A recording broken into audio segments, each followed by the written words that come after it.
तुम्हें कोई दुख नहीं दे रहा, पक्का समझ लीजिए। तुमने जो बीज बोया है कर्म का, वो ही तुम्हें दुख दे रहा है, पक्का समझ लीजिए। यहां कोई दुख देने वाला नहीं है। ना दुखम, एक तो ये, दूसरा हमारे कर्म के कई रूप होते हैं। एक होता है व्यक्ति के ऊपर बैठकर कर्म दंड दिलाता है, और एक होता है घटना बनता है, और एक होता है रोग बनता है। शरीर में विविध प्रकार की आदि व्याधियां, तो हमको विचलित नहीं होना है। यदि आप भक्त हैं, उपासक हैं, आध्यात्मिक मार्ग के पथिक हैं, तो धैर्य रखिए। नाम जप से बहुत बड़ा बल मिलता है। सत्संग से हमारे अंदर विवेक जागृत होता है, सहने की सामर्थ्य आती है। बड़े से बड़े दुख को आनंद पूर्वक उपासक सह सकता है, विषयी भोगी पुरुष नहीं, संसारिक पुरुष नहीं। इसलिए ना दुखम, कोई भी दुख आपको विचलित ना कर पावे। यह तभी हो सकता है जब आपने मृत्यु का वर्ण कर लिया है।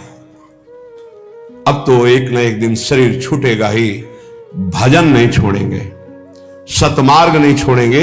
मृत्यु से बड़ा कोई दुख नहीं है, उसे हम पहले स्वीकार कर चुके हैं, तब इस मार्ग में चला जाता है। नारायण अति कठिन है, हरि मिलन की बाट, या में पग पीछे धरे प्रथम शीश दे काट। शीश काट का मतलब अपने अस्तित्व को आराध्य देव में समर्पित कर देना। अब जो ही प्यारो करे, सोई मोई भावे, तो दुख किस बात का। देखो, प्रवचन कर लेना सरल है, प्रवचन सुन लेना सरल है, लेकिन जब ये बातें जीवन में आती हैं, उस समय अपने को बचा ले। यही आध्यात्मिक साधक की पहचान है। अनुकूलता होती तो बड़ी कृपा भगवान की, और जब प्रतिकूलता रंग लाती है, उस समय बोलो कि बड़ी कृपा हरि की। तुम्हारा प्रियजन पधार गया और बोलो हाथ उठा के, बड़ी कृपा हरि की। तुम्हारा प्रिय शरीर असाध्य रोग से ग्रसित हो गया, बोलो अब बड़ी हरि कृपा। तुम्हारे मनोवांछित जितनी वस्तुएं उन सब विध्वंस हो गई, अब बोलो हाथ उठा के, बड़ी हरि की कृपा। तब समझा जाएगा महाभागवत हो, भक्त हो, बड़ी हरि की कृपा। और वास्तविक बड़ी हरि की कृपा पर बोल सकता है वही जिसका अस्तित्व भगवान में समर्पित है। अगर अस्तित्व देहाभिमान में है तो बोल ही नहीं सकता। हरि की कृपा प्रतिपल, नाशवान का नाश निश्चित होगा, अविनाशी का कोई नाश कर ही नहीं सकता है। ये बिल्कुल दिमाग में बैठा लीजिए। नाशवान का नाश होगा, आज नहीं तो कल होगा। अविनाशी को कोई मार नहीं सकता। तू अविनाशी है, तेरा शरीर और संसार ये सब विनाशी है। इसलिए न दुखम, दुख को भी स्वीकार मत करो। ना मैं कभी रोगी था, ना मैं कभी रोगी होऊंगा, ना मैं कभी दुखी था, ना मैं कभी दुखी होऊंगा। मैं आनंद सिंधु का बच्चा हूं और आनंद में ही रहता हूं। ये जो आनंद सिंधु सुख राशि प्रभु है, उन्हीं का ईश्वर अंश जीव अविनाशी चेतन अमल सहज सुख राशि। पर कई मिनट रुकते हो अपने स्वरूप में, एक सेकेंड नहीं। इसी देह में रहते हो हर समय, देह भाव में। इसीलिए सुख दुख निंदा स्तुति मान अपमान इनका प्रभाव खोखला किए दे रहा है।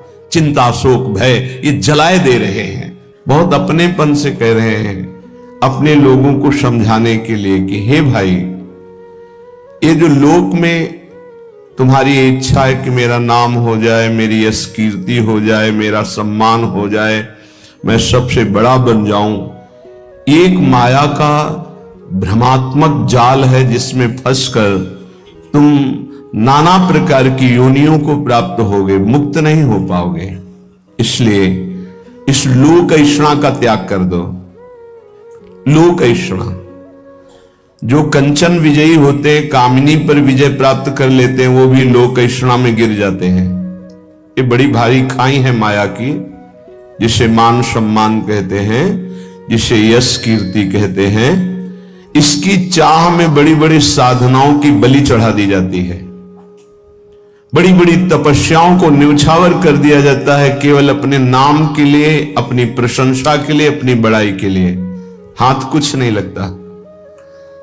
जो प्रशंसा मान सम्मान का भोक्ता बन गया, वो भगवान की प्राप्ति की योग्यता खो देता है।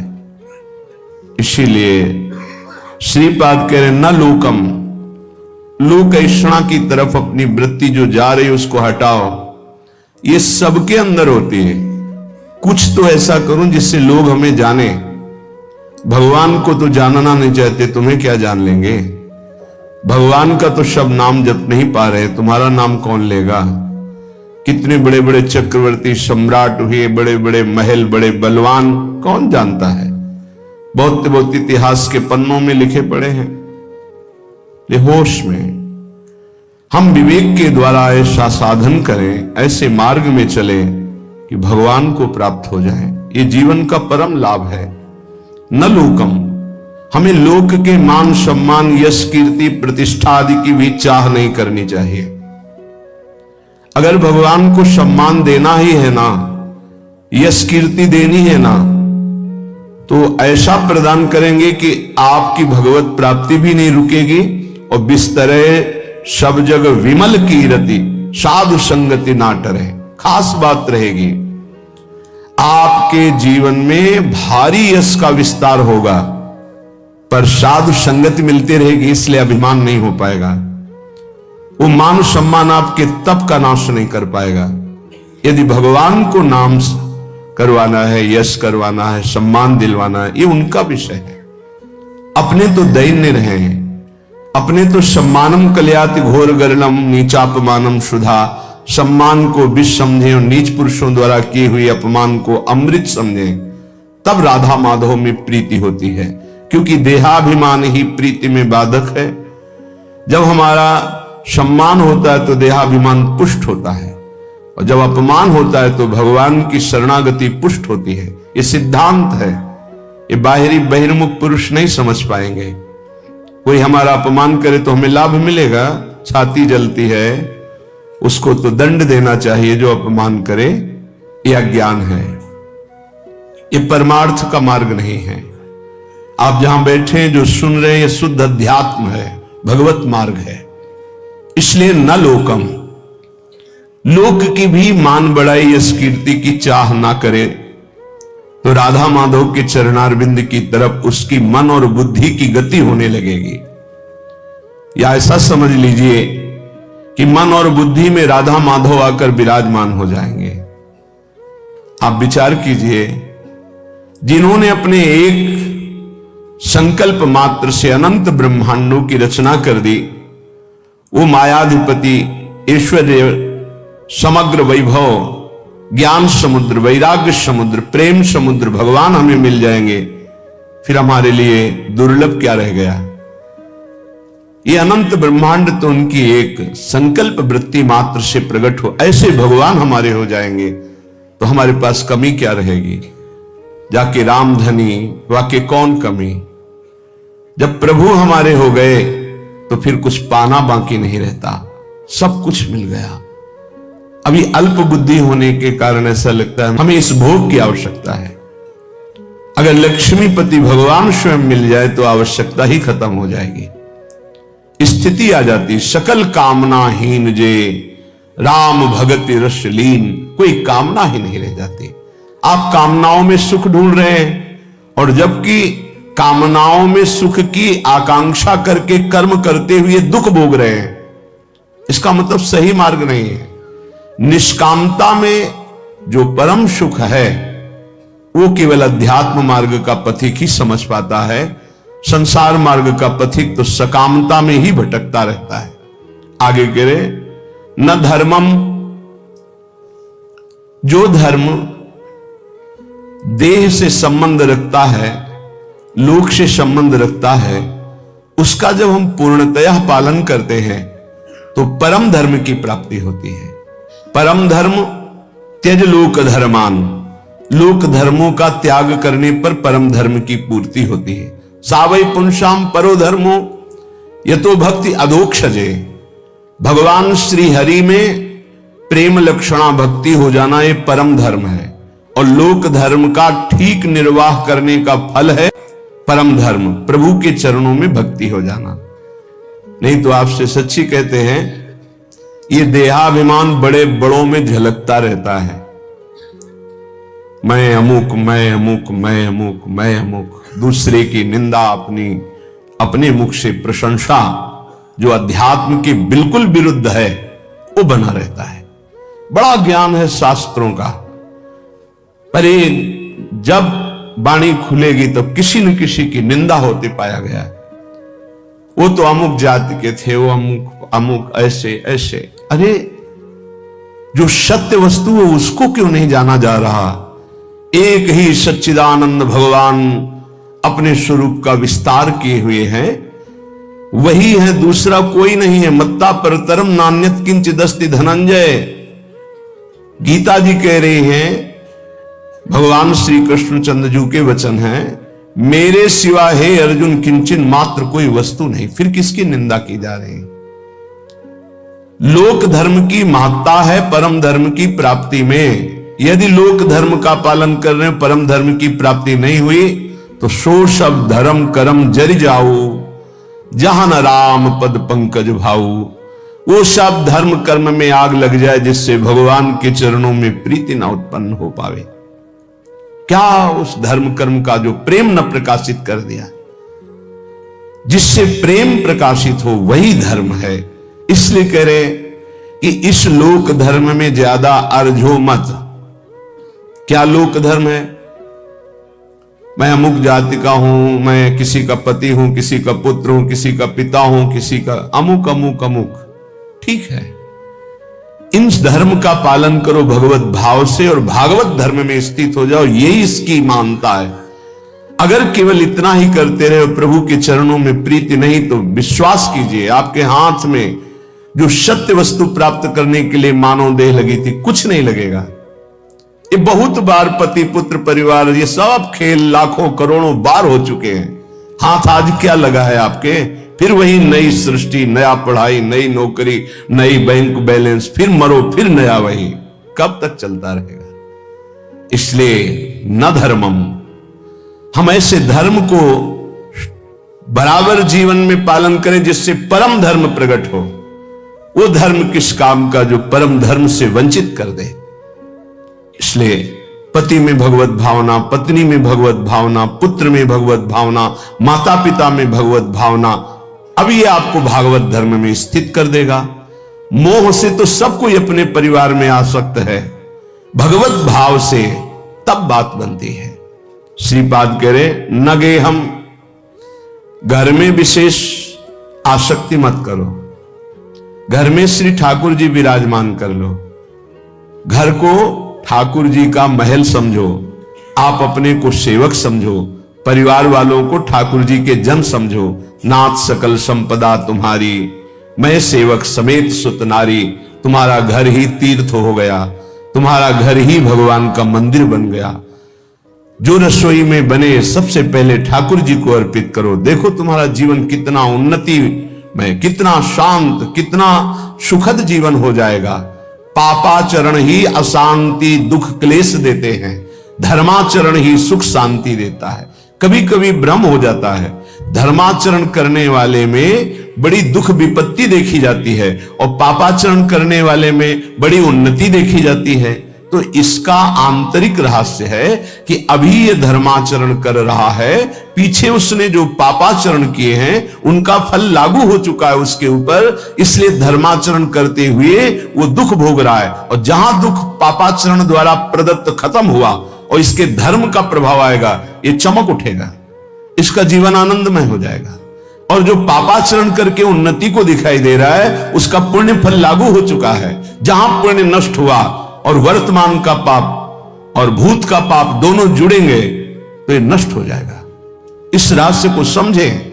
इसको ऐसा ना माने कि पापात्माजन बड़ी उन्नति को प्राप्त होते हैं, पुण्यात्माजन दुख को भोगते हैं, ऐसा सिद्धांत नहीं है। उसके रहस्य को ना जानने के कारण अज्ञानी जन ऐसा कहते हैं। श्रीपाद कह रहे गृह में भी आसक्ति मत हो। क्यों? घर में आसक्ति अगर कर लोगे, ऐसी आसक्ति सुनी जाती, अरे हमने इतनी मेहनत करके घर बनाया, अब तो एक एक दीवार की ईंट में हमारी आसक्ति है, तो छिपकली बनकर उसी में आओगे, उसी घर में रेंगोगे।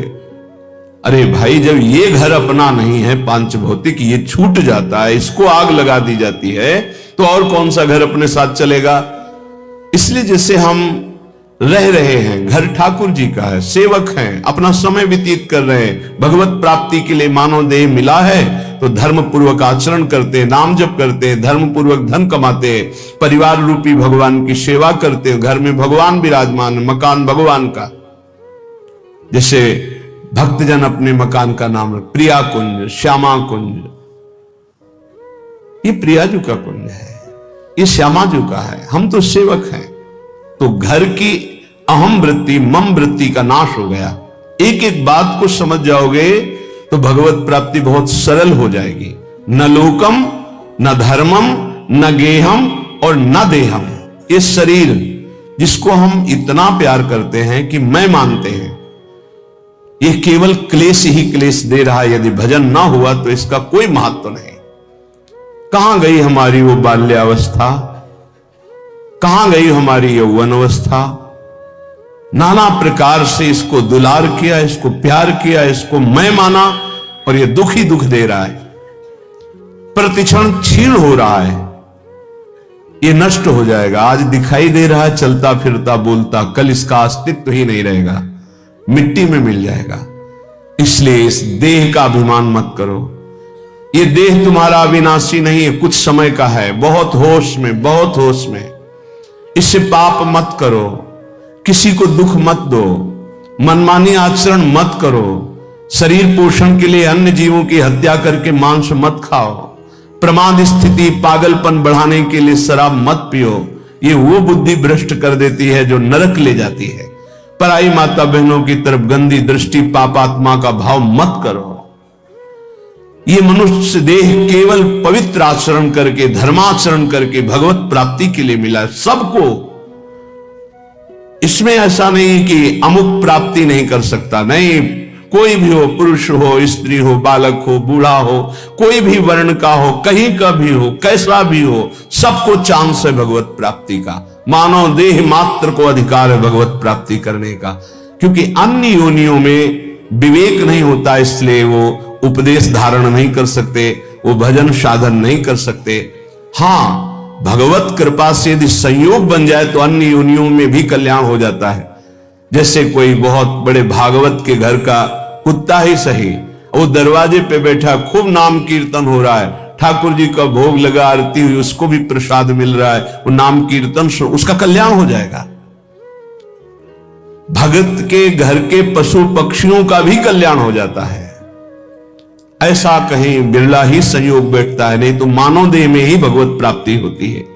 तो कह रहे हैं ये देह भगवत प्राप्ति के लिए इसका अभिमान करके गलत आचरणों में समय बर्बाद मत करो।